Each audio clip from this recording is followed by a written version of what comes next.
खुलुमबाय बड'लेण्ड खबर चेनेलाव नोंथांमोनखौ बरायनानै लाग्रोनाय जाबाय। नेपाल सरकारा सरकारि कर्मचारिफोरनो एबारनिफ्राय मासाव खननै दरमाहा होगोन।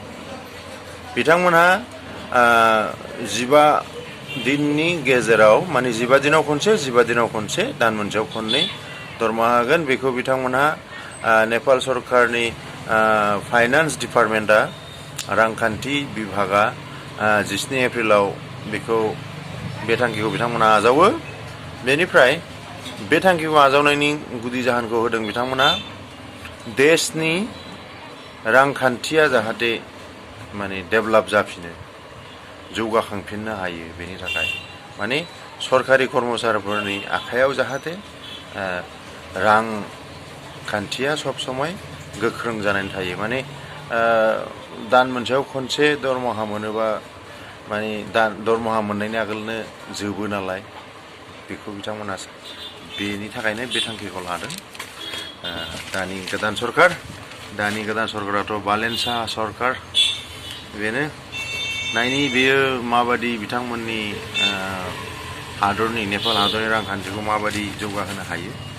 बेनिफ्राय आमेरिकानि मानबीय संस्थाया दाबि खालामदों जे इरान जुद्धआव जे धना माने राङा जे सम्पथिया खरस जाबाय बेजों 8.7 कौटि सुबुंफोरनि जिउखौ रैखा होनो हागौमोन। बेखौ आमेरिकानि मानबीय संस्थाया दाबि खालामदों। दा बे जुद्धआव इरान जुद्धआव सानफ्रोमबो खरसा जागासिनो दङ 1.87 लाख कौटि $2 बिलियन $2 बिलियन। बेनिफ्राय प्रतिदिन बियो दा बेबादि खरसजों बुहुमनि गासै खमावबो 8.7 कौटि सुबुंफोरनि जिउखौ बासायनो हायोनो बेजों। दा बियो इरान जुद्धआव बेबादि गोबां हादरफोरा खरस खालामगासिनो दङ। बेयो जोबोद माने साननो गोनां बाथ्रा आरो बे दावहाया माब्ला जोबगोन बेखौबो बुंनो हाया। दा बेबादि आमेरिकानि मानबीय संस्थाया बे दाबिखौ खालामदों।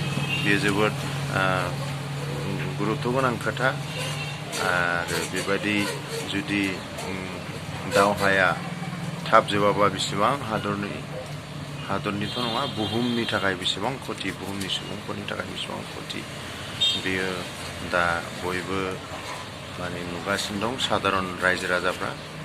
दा बेथ' साधारन रायजो राजानि आखायाव गैया।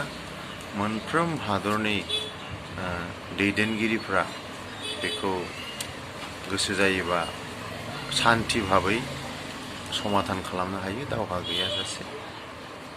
नोंथांमोनहा बे चेनेलखौ साबस्क्राइब खालाम, बड'लेण्ड खबर चेनेलखौ लाइक खालाम, शेयार खालाम। एसेनोसै, गोजोन्थों।